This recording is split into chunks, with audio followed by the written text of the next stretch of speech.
Good afternoon, everybody. So this is another episode of Camino Chats. I've got my good buddy over here who's done the Camino Sarria, I believe. Yes. Hi. And How are we've you? got people here. Hi. How's it going? Hi. Hello. So that's our guest star. We just met her. Bye. Yes. Anyway, I have got my guest today. He did the Camino from Sarria to Santiago de Compostela. Yes. I think in 2018 or 2019. This is none other than Mr. Franz Fricke. Go over there. There you go. There you go. Woo. What's up, Franz? What's up, man?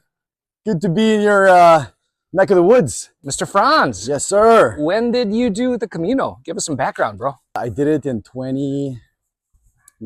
I started walking May 30.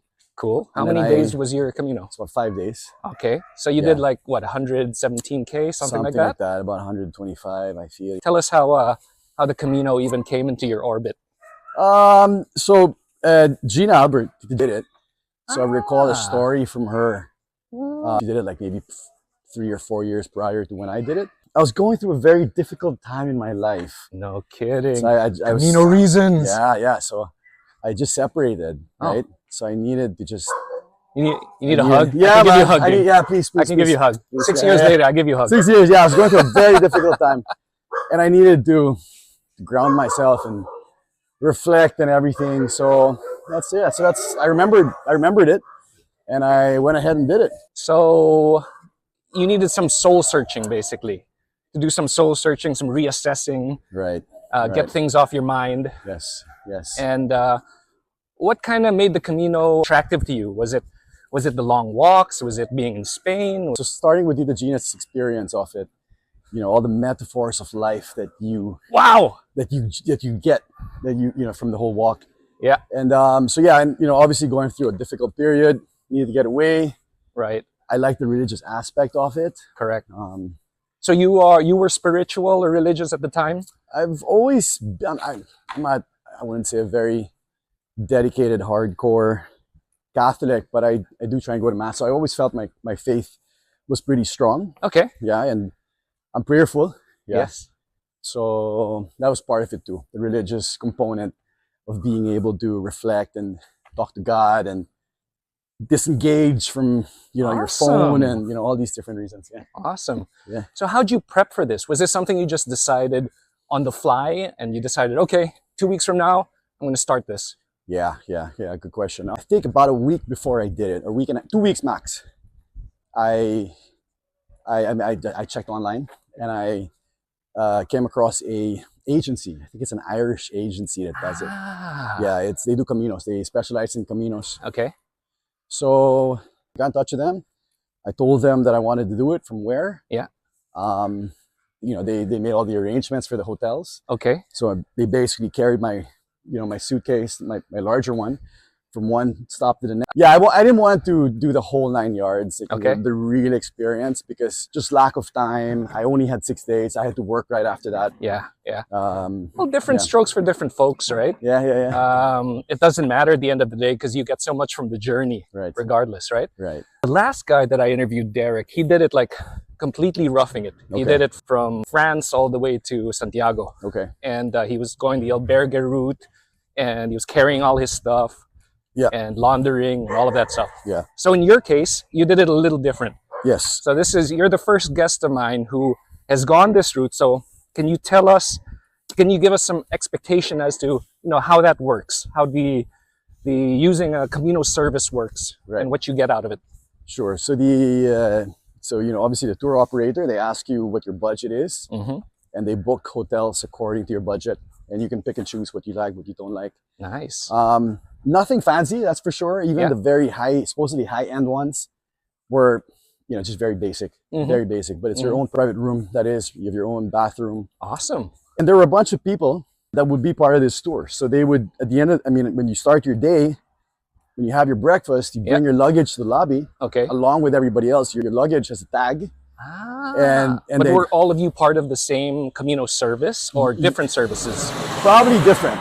Yeah. Okay. So there was a bunch of different operators. So okay.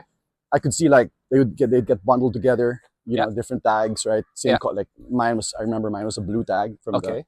the operator. So yeah, so they'd bring it from your current location to the next one. That's awesome. Yeah, man. So you can basically just show up with your real maleta Right. and see your maleta at the end of every day That's it. and not have to bother with it and just carry a day pack. Right, exactly. And for me, that was what I was looking for. Yeah, because I had a large suitcase. I was going to Morocco after that, I think, for work. Wow.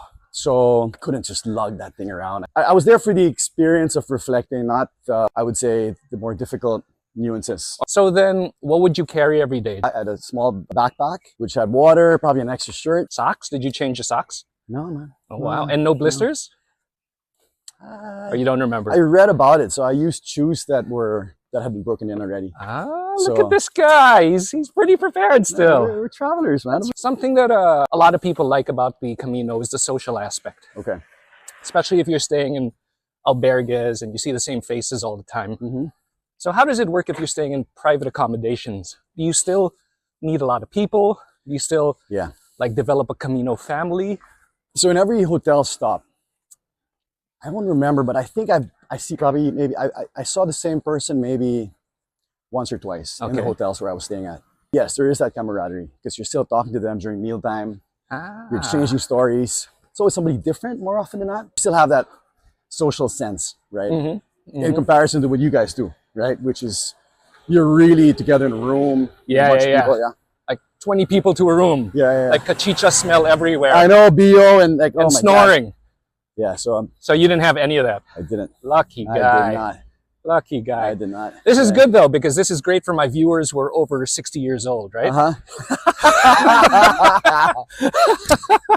Okay. Yeah. So we'll start, advice from me. Yeah. We'll start calling this the Camino Franz. The Camino Franz. The Camino Light is the Camino Franz. Camino Light, exactly. No, there's no such thing as a light.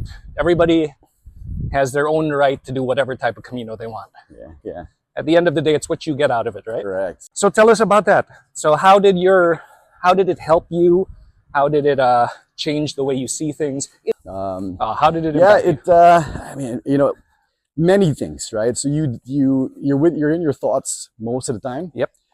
So even somebody as shallow as me can actually have some deep thoughts along the way. You know, you have all these different metaphors that you come across. But one thing that stuck with me is patience, right? Ooh, yeah, that's hard to learn. I'm a very impatient person, I feel. And I think that ultimately helped me in life. Like, I'll give you an example. There's a stoplight. Okay. Whether it's pedestrian or traffic. Okay. If it's 4 seconds to go, I'm going to gun it and go for it. Of course. I don't do that anymore. Ooh. Because of the Camino? Because of the Camino. Like, wow. I've learned to just slow down. We're all going to get there. That's another thing. We all have the same destination. You see the same people over and over. Yeah. Everybody's going through different speed, right? You have your different breaks. Yeah. But you're all going to get there more or less at the same time. Right? That's right. So metaphor there, Brian, is we all have our time. We're all going to expire at some point. So slow the hell down. Just savor it. That's right. Just slow down. We're all going to get there. So why are you hurrying up? Why are you rushing? It's going to happen anyway. That's true. So enjoy the journey, basically, is what you're saying. Enjoy the journey, exactly. Enjoy the journey and just take it all in. You don't need to rush because you're going to get there anyway. That's a great lesson. You're going to get there anyway, man. Exactly. So that's and that helps you not only in your personal life, but also in your professional life. Yeah. It gives you more patience. Maybe you're more trusting also. Linking to the spiritual reasons, you're more trusting of that things will turn out fine because, you know, God will take care of you as well. That too. Exactly. Franzi. Yes, sir. Your Camino, tell us how packed it was, because Sarria to Santiago is part of the French way, basically, right? Which is the most popular route. And actually the English way and another way intersects at Sarria. And then all of a sudden there's so many travelers who are doing it. So when you did it, were there a lot of people on it already? Was there Camino exhaustion from just having so many people around you, or could you still find your peace? Oh, absolutely, yeah. So I did it end of May, right? The Camino ended June 5.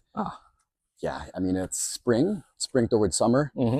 there were certain areas where there were a lot of people. It would get loud. Yeah.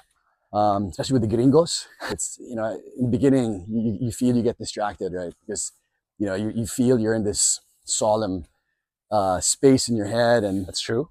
and it gets loud, and you feel that other people are not taking it seriously. But Yeah, then you that's realize too, it's like, so what? You know, Ah. who cares, right? I mean, eventually you go again, your different paths. You're going down the same path, but they're gonna walk slower. You go faster. It just forget about it. Just stick with Kinda yourself. Nature takes care of your needs, or God takes care of your needs, or what have you. Exactly. It's good to have distraction too every now and then, right? Yeah. Because it teaches you how to center yourself once again, right? So it doesn't matter. It really doesn't matter. There were a lot of stretches where it was very quiet. Okay. Yeah. And then other sections, yeah, there'd be people, of course. And Franz, I know you're not the most geographically inclined person. Did you have any problems following the scallop? The scallop or the or the arrows? No, actually. Never got lost? Never got lost. Yeah, I was always following the light, you know, the star. I was always, you know. what are you? One of the three kings? You got smart, man. Balthasar? Exactly, dude. What'd you bring? Incense? Frankincense, dude. Oh, frankincense! Frankincense, of course. Yeah. What other Camino lessons would you like to share with us, if any? Let's see. I'm sure something will come about. Because you make stuff out of nothing, right? Yeah. Like every day. Yeah. You know, you're walking by a brook or something, and you see the morning dew with like you know, you see the leaves with the morning dew, and you're like, wow. Yeah. Amazing. Every day. Yeah. You know, water emerges from this, you know, and then you say at its own time, yeah. And you start thinking about the water for like at least 30 minutes, right? Like how water affects you, and how like we're 70% made out of water, and like start thinking about the tides, and exactly, dude. Everything has meaning. In other words, right? Everything has meaning. Yeah. I guess it's kind of like meditation, right? True. Right, in a sense. Yeah. But yeah, so you arrive at these lessons. Yeah. So can you remember any other lessons that were important to you that you'd like to share? I think just in general, just how enjoyable it is. I mean, you go through stretches, and all of a sudden you'll see some lady playing the bagpipes, and because of that Celtic, there's that history, right? There's that Celtic history with the Camino also, and it's just really. Franz, is it Celtic or Celtic? Celtic. Wait, is it the Boston Celtics or the Boston Celtics? The Celtics. That's why. Celtic. There you go. Yeah. So on the 5th day, so you're approaching Santiago, right? And it's, you know, that whole cliche about, oh, it's the journey, not the destination. That was the one true time I finally understood what that cliche was all about. Because you didn't want the journey to end. You did not want it to end. Like, you think you have this destination, right, which is Santiago. Yeah. But then when you're finally there, because you approach the city, it's a beautiful city. You approach the city lights, you know, the day-to-day grind, you start to recognize that it's a working day. I got there, it was a working day, right? So you see people working, people are rushed, people are, you know, you see the grind, the hustle, the noise, the cars, and you're just like, yeah, okay.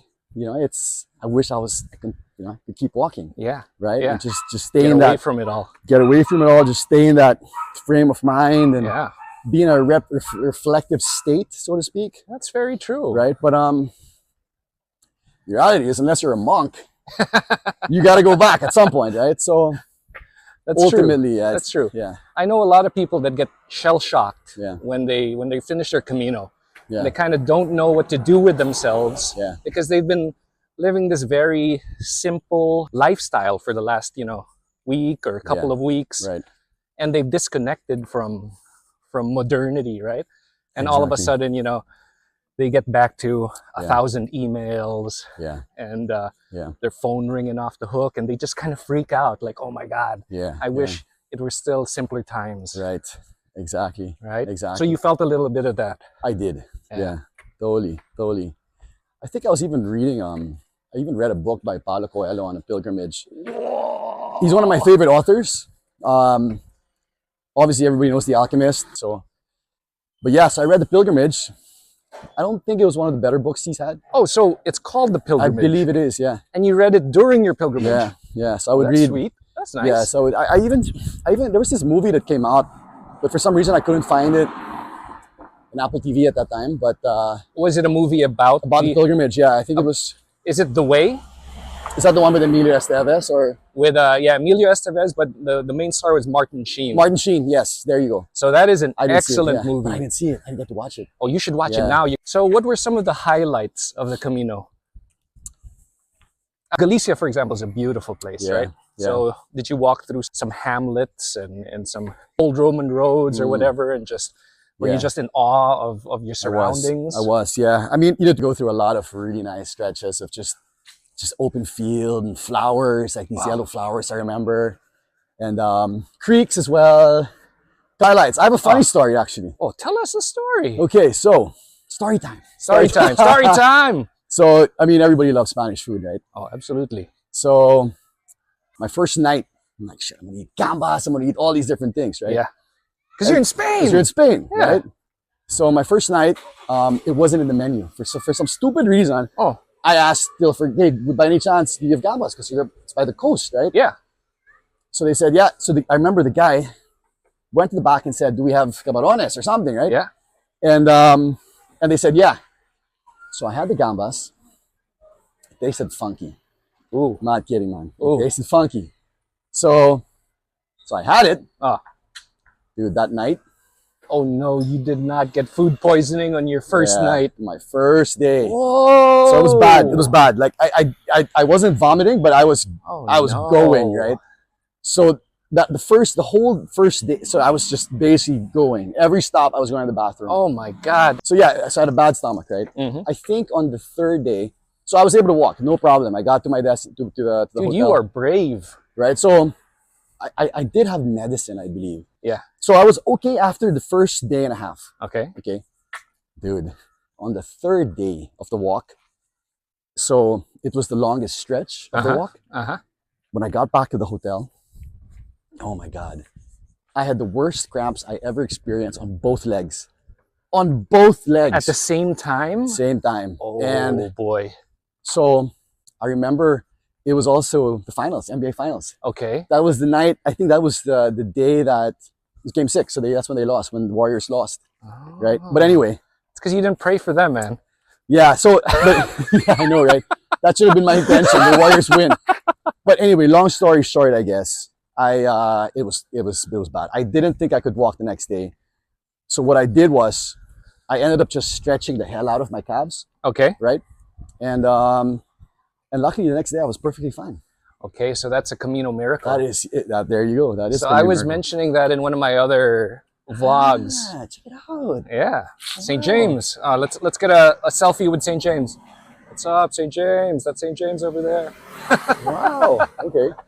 Yeah, I was mentioning that for the first couple of nights, every night a different body part would really hurt actually. Okay. But then the following day, it would be gone. Yeah. Like just regular 8-9 hours of sleep gone. Right. So right. same thing happened to you. Oh man. Cramps. I never told you that, right? No, on Oh, both legs. Both. I've never experienced that. I mean, I rarely. Wow. I mean, I don't And this think I dude's even an get athlete. cramps. Yeah, right. Yeah. But I don't even. I mean, I don't get cramps, man. Yeah. So both legs. And here's the thing, right? That hotel where I stayed at that night, Oh, I met this American fellow. okay. It was his second or third Camino. He was probably in his 70s. Okay. And he had been walking for a month. So from SJJ from France. Right. Although exactly Yeah. he did the long one. Yeah. And I couldn't help but think, and here I was suffering with both legs. Yeah. And this guy was like in his 70s. Yeah. On his third time. Yeah. And he was perfectly fine. And I was like, oh my God, this is a disaster. Like, how, that's horrible, right? And you were early 40s at the time, or late 30s, right? I was 40s, yeah. So theoretically, Yeah. you should have been in like pretty good, well, better shape than a 70-year-old. Yeah. I mean, I think I was, apart from that dehydration, which caused the cramps. Yeah. Right?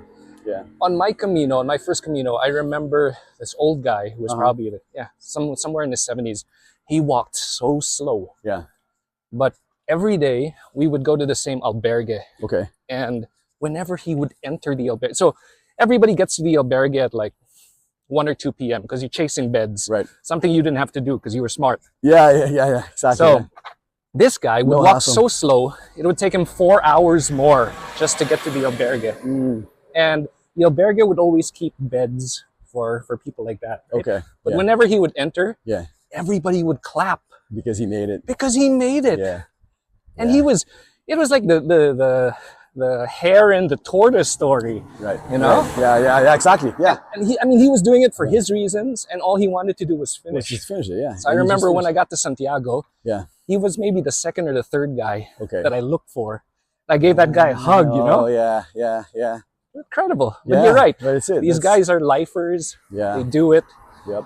and we all have our different reasons for doing it, but Right. you know, And we all grow from it.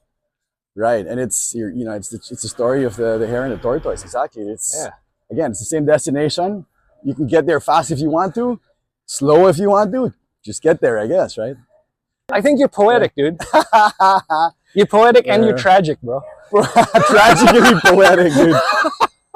Are there any pieces of advice that you have for future pilgrims? It's an amazing experience. You don't really just bring yourself, bring Bring an open mind. open mind, and just put one foot over the other. That's it. Just keep walking. Just keep Johnny walking. Walker, man. Like Johnny Walker. Wait. This Just sounds keep like a walking. life lesson. Just I know. keep walking. Just exactly. See, that's what I'm known for, right? Just keep going, walking. yeah, just one foot over the other. Even when life gives you challenges, Even life, just keep walking.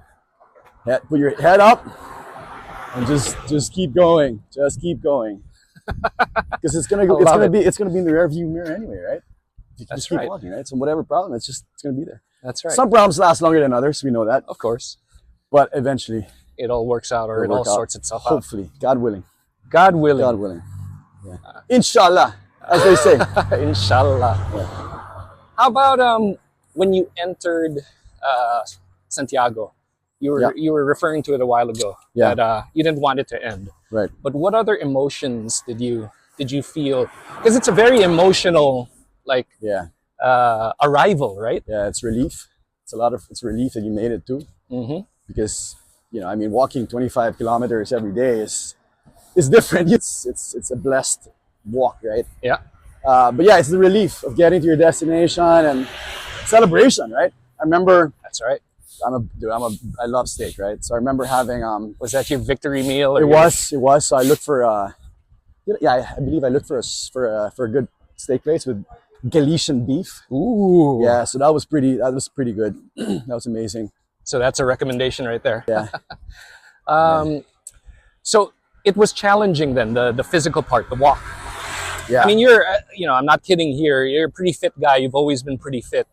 I'm sure you did not train for this. No, Would I it didn't. would it have helped you to train? I saw all ages doing it. Yeah. I saw wheelchair being pushed. Yeah. So I think it's. Wow, for 25 kilometers a day. I don't know. I don't know Jeez. if they did the whole thing, right? But I saw it. So I mean, yeah, as long as you're not totally like catatonic and you don't do anything the whole day, you might want to put some movement in your body before doing it. Yeah. But for the most part, it's just walking. Right? Yeah. Go slow. Yeah. Yeah. Go slow. Go slow. And like Franz said, if you're not chasing beds, if you do it that way, then you can take all the time you want, right? Yeah. Less pressure. Talk to us about your daily schedule. Yeah, so let's see if I remember. I think you'd start walking you'd have your breakfast, you'd wake up, have your breakfast. I think you'd start walking at 8 a.m., right? About 8 a.m., right? Well, I started earlier because I was chasing beds. But Okay. for you, like I would never catch breakfast, for example. Okay, But for you, you had your booking, so Yeah. you don't have to worry about that. I'd have breakfast in the hotel, Okay. and then I would stop I like doing this a lot, actually. If I came across a nice bar, Yeah. I would stop, have a beer. That's what I love doing. In the morning? Yeah. Wow. Just one beer. Look at this guy. No, just have a nice beer. No, This guy needs to live in Spain. no, just have a beer and just watch people go by. You're people watching. People watch. That's one of my dad's favorite pastimes. People watch, right? So I would just like relax and just watch everybody and So you would order a caña. yeah, exactly. A caña. Estrella. I'd get an Estrella too. So while I was having a Smoothie. a terrible coffee, because that's one thing actually, the coffee is pretty terrible in Spain. So yeah. while I was having a terrible coffee, you were having was a having a nice beer. cold beer. Yeah. I even came across this one. Was it a bar or a restaurant where so you would mount your Estrella and you would put a word like you put a dedication or something, like who it's for or Wow. something like that. Yeah, I remember that's why I stopped there because it was pretty cool. So did you read about these places, or No, did you no. just happen by Yeah, them? yeah. Just you did an walk. ocular, take a look at it, and you're Yeah, like, okay, yeah. spend some time here. Yeah, I mean, that's it, right? So if something looks nice and cool and you can spend some time there, just take a breather and stop. If you're with friends, chat with them, right? Yeah, just disengage for a bit before you get back in the horse. So Franz, it's been 6 years since your Camino. Yeah. What learnings from the Camino still stay relevant till this day for you? I think, I started by saying that it taught me a lot of patience, right? Yeah. It taught me about the journey, right? Yeah. Not the destination. So I think I've applied it to my life. I mean, we all go through difficult periods in our lives, for various reasons, right? Yep. I certainly have some of that. Mm-hmm. And I think I don't think I believe the Camino has grounded me all this time. It just keeps me on this path that I know whatever I'm going through, at some point, just you have faith, believe in God, you believe He has a plan for you, it's going to work out at some point with the right intentions, right? The right mindset, which is what you do when you get into the Camino. So yeah, it's it's about the journey, and finally you will get to the destination, whatever destination that may be, whether it's clear skies after this horrible thing you're going through in life, and you will just be so full of joy, once you know that, okay, whatever difficult thing is now behind you, and you can celebrate that, just like it is when you get to Santiago, right? So is it good to enter the Camino with questions that you want answered, or is it good to just come to the Camino and have a blank state of mind and let things flow in, or both? So that's a good question, right? So obviously I went to it, I started it because I was going through a difficult period in my life, right? Yeah. Not everybody is at that moment. Yeah. You're probably going in there just because it's nice. It's good to feel grounded and, disconnected from the world, so to speak. Sure. So the point is, for whatever reason, whatever floats your boat, whatever you want to accomplish. I know people go just for the physical aspect of it. Yeah, there are some people like that. So it's just like, what is better than going for a walk in nature with a religious, historical significance? I mean, it's an amazing experience. I think it has to be in everybody's bucket list, whether it's this pilgrimage or another. There are many others around the world. I think there's even one in Japan, which is the old Kumano Kodo. Right, which is something I think I want to do at some point. That's something we're going to do, Franz. Let's do it, man. Let's do it. Let's do it. So, and that's a sister pilgrimage to the Camino de Santiago. Wow, there you go. Yeah. So let's plan it. Well, during 52 years, who knows, maybe. I want to climb Mount Fuji too at some point. Oh, you're doing that solo, bro. I know. I know. But yeah, I mean, I guess whoever's watching this is either likes Brian, is a friend of Brian, is a relative of Brian, or is interested in signing up for the Camino. Just do it. Don't even think twice. If you've got the time and you've got certainly the energy, right? Just go ahead and do it. Just put on a good pair of shoes and just do it. I think that's a great way to end. Yeah. So thanks, Franz, man. You got it, man. That was awesome, this is enjoyable, dude. I worked up a sweat. Yeah. Loved it. Buen Camino to you, bro. Buen Camino, amigo. Que le vaya bien. Adios.